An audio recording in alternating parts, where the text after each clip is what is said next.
Um, a subject that I believe we probably can spend days on end talking about it because it's something we all do. And as Christians, if we go all the way back to Eden, we know right from the start, God decided that it wasn't good for any individual person um, to live a life of their own. So that concept isn't just restricted to, husband and wife situation, but it's just a fundamental factor that as human beings, God made us to relate, which is why we have relationships. And as a matter of fact, this is modeled after the Godhead. There is a relationship that exists between the Godhead. And when Jesus was here on earth, one of the things that was also constant was the fact that there was this ongoing relationship with the Father and the Holy Spirit. So, relationship is something that even when sometimes people might choose not to have a that special person in their lives, one way or the other, we still relate. Whether this is relating in your workplace, relating within the wider extended family, or even relating within our church family, relationships happen everywhere. And because it's so fundamental to human existence, that is why I believe it's so important that we take time to look at how we can enhance our relationships.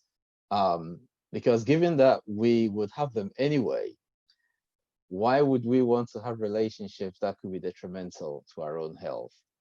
And so this evening, I really just wanted to focus briefly on a few factors. As I said, relationship is such a broad area that we could spend days just trying to talk about them. But we'll look at just a few pointers here that potentially could help enhance the relationships we have.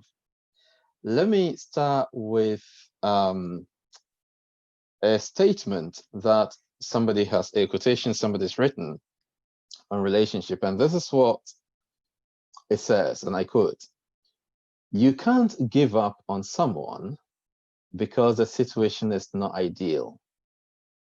Great relationships are not great because they have no problems.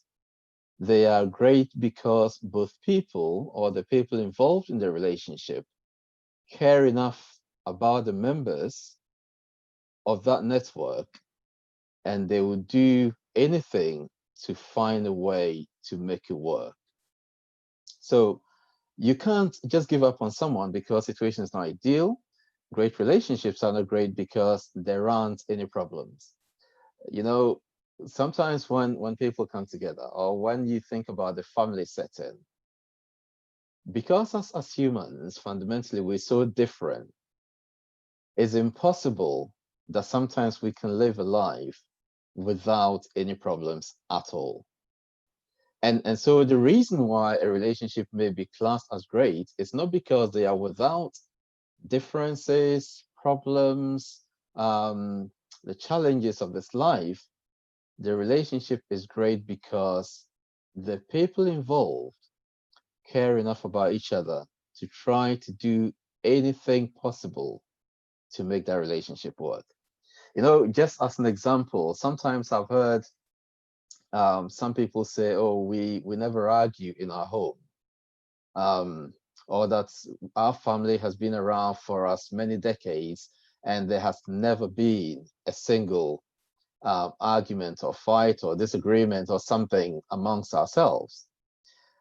And usually my response to that is, well, it's either within that setting, there is somebody who is probably playing the role of a dictator, and the rest of the members of that relationship simply don't have any voice at all.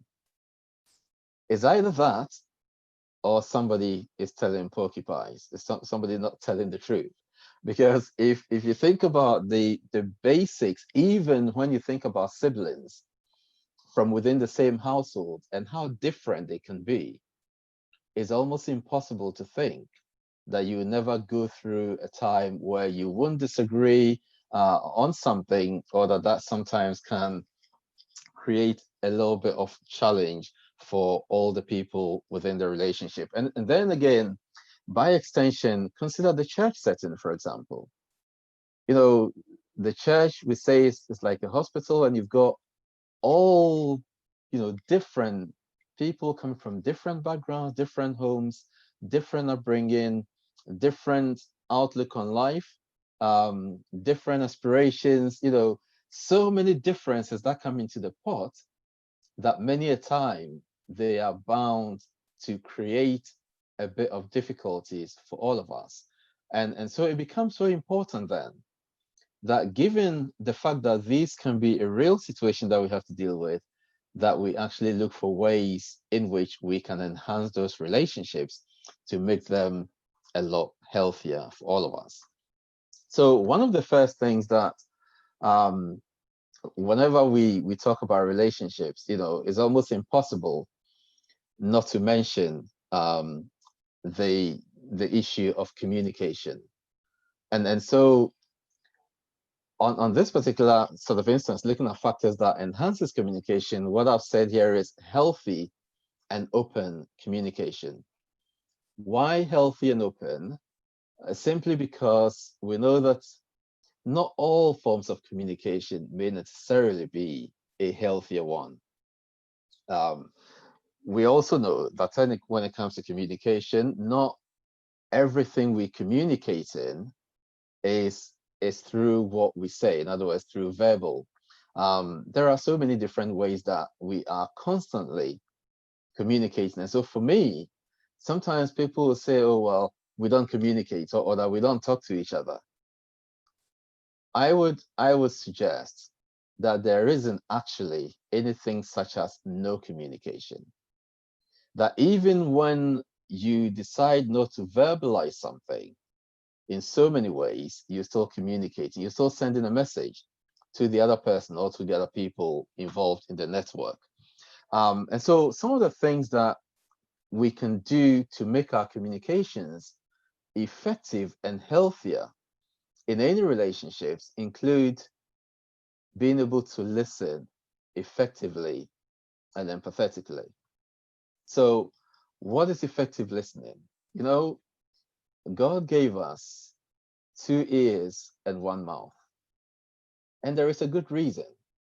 Many a time we can be very good talkers without being effective listeners. Sometimes, somebody might come to you and they're trying to express something, or to share with you a particular difficulty that they're going through. And before they would even finish a sentence, you've already got about 10 different solutions for them. But actually, what the person may be looking for at the time may not be a solution. What they might need is actually just somebody listening and validating what might be going on for them. So let's be mindful that, in as much as BT might say it's good to talk, and of course it's good to talk when it comes to sharing, we need to be mindful that listening plays an important role when it comes to healthy and open communication. And so the other point, moving on as far as communication is concerned, is to allowing the other person to have a voice. Sometimes what you may find as well is that in relationships, and this could be in a couple type relationship, this could be in a larger family type relationship, or even in a church type relationship, you have some people who feels that when they speak, because everything they have to say has to be so right, other people cannot have a voice. When we do that, what we do is that we stifle the communication that could otherwise exist. And it also means that in a healthier, in a relationship type setting, sometimes we could lose very important factors from the other people because we are not allowing them a voice. So take, for example, a family of let's say four, mom, dad, two children, or even let me be brave and say sometimes even take like a church board, for example. If you have one or two or three individuals who feel that whatever it is they have to say is so right, and therefore their views have to be carried all the time, one, the communication becomes one-sided, and two, there may be extremely valuable points that needs to be considered in order to make an informed decision. And so listening and allowing others to also have a voice can promote a healthy communication in any relationship. Another thing to consider when it comes to communication is that, folks, let's try and minimize the destructive criticism, and rather let's learn to encourage, seek out the positives in others and encourage them. Sometimes some of us, of course, not all of us, but some of us are such experts in picking up the wrong things that we believe we see in others. And we feel this is important that we constantly highlight what is wrong that we see in others. For some reason, sometimes we believe that if we can constantly pick up what is wrong and keep hammering on them, this will help the other people or the other person to actually change and get better. The sad reality is that a lot of the time, that can actually have a very adverse effect. Because what that can do is that can destroy the other person or the other people's self-esteem, which means that the sort of valuable contributions that they could also make could again disappear because within themselves, they begin to think there is nothing good that they can offer. So rather than the constant destructive criticism, if we are going to criticize any situation or any behavior or anything like that, let's look at it from a perspective that it would rather help to build the other person or the other people in the relationship. So just 3 points under communication. So listening effectively, allowing the other person or the other people also to have a voice, and let's try as much as we can to minimize the criticism, the destructive criticisms. And then the other thing that is a key factor in building any healthy relationship is trust and honesty. Trust is something that we know you don't develop in a day. It's something that we build over time. If you again go back to considering a church situation, for example, with so many different people coming together, many a time we don't really know what a person's background might have been. We don't know what a person's journey might have been. And it could be that there are many amongst us whose trusts have been broken, sometimes even by people from within the church. And so, in as much as they might still be in church, the idea that people can't be trusted may be something that may still be very prominent in their thinking. And therefore, for them to come in and then fully make themselves vulnerable is something that will take time. It won't happen in a day. And so let's be mindful that trust is important. And I think sometimes some of the things that some people have shared has been the reasons why they struggle to be trusting in any relationship, is because they might trust someone, make themselves vulnerable to the person by sharing things that they probably wouldn't share with anybody else. And then the next thing they know, it's on Radio Bedford. Or what we actually do sometimes, very typical in church, is that this person might have confided in you and trusted you with something that is so important. And the next thing we know, it's one of the topics for midweek prayer meeting, even though they haven't asked you to do that for them. So we need to be so careful that trust, in as much as it's such an important element in building a relationship, it can also be shattered so quickly. And when that happens, it becomes extremely difficult to rebuild it. Another thing that we need to bear in mind that can easily destroy trust is what sometimes some people might call the little white lies. As much as we can, let's avoid all forms of lies. Even when you think you're doing it to protect the other person or the other people. Because sometimes and somehow, these things have a way of coming out. And when they do, it can totally shatter and destroy the trust that other people may have and can go on to destroy the relationships that you have. And then another quick point is on respecting each other and respecting others in any given relationship. What do I mean by respect? It's important that when we are in relationships with others, that we consider the fact that in as much as we may have needs and we may have interests, other people within the relationship network also have needs and they have interests and they have their own choices. And even if we feel or we think the way that the person might be going may not be the right way, or that they might be making choices that may not necessarily benefit them, we need to find a healthier way of communicating that to them rather than using the destructive criticism type route. And so, if we can do that, if we can respect each other and dialogue about their choices, their options, their interests, it helps to promote a healthier, respectful relationship. And when people feel respected in a relationship, it helps them to feel safe with each other.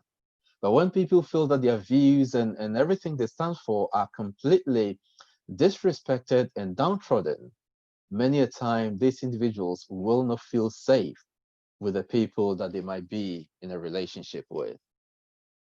And of course, love is such a massive factor in any healthier relationship. And of course, as Christians, again, we don't have time to go into all the philosophies of the different types of love that we have for each other, and in as much as we know when it comes to the different types of love and all that kind of stuff, but they all have their place in the types of relationship we build. But as Christians, I believe we want to model after Christ in that the love he had for us, if we can go on to have that type of love for each other, our relationships will be truly exceptional. And of course, when we love like Jesus loved, then some of the things that we will do for each other in our relationships is learn to be accepting of each other. Sometimes as Christians, I think one of the areas that we do struggle sometimes in order to build healthy relationships within the community is the fact that we sometimes forget where we were when we were called to be where we are now. So, in other words, even after we had been called, and even after we're now part of God's children, we still have our own faults. We still have our weaknesses. We still have our struggles. But sometimes the issue is that when we think we need to address issues with others, we sometimes come from a position of I am here and you are here. And when we approach issues with that attitude in relationships, usually we create a sense where people go in defense and it creates that antagonistic type of relationship. Whereas if we learn to accept others, recognizing that we have been accepted for who we are, it can change the whole dynamics within the relationship that we have. And so if we learn to accept the fact that others may have faults, just like we do, it really can create a closeness amongst us where others may feel safe enough to feel they can make themselves vulnerable with each other. And that is where our relationships begin to go to a different level. Because many a time, our relationships are very superficial. And that is all because One, we can't accept each other for who we are. Two, the issue of trust is there. And three, we are afraid of being criticized negatively, and the fact that that then can have a negative impact on our overall outlook. So, for the sake of time, and I believe I've probably covered all my time already, these are just some basic things that we can do to enhance our very close relationships, as in couples or our family type relationships, or even by extension, our relationships with each other in the church. And I believe if we can do that, we can be the shining example of healthy relationships to a world around us where there are so many who are struggling in their relationships. And I pray that the Lord will help us and also bless us as we seek to enhance the relationship that He has given to us.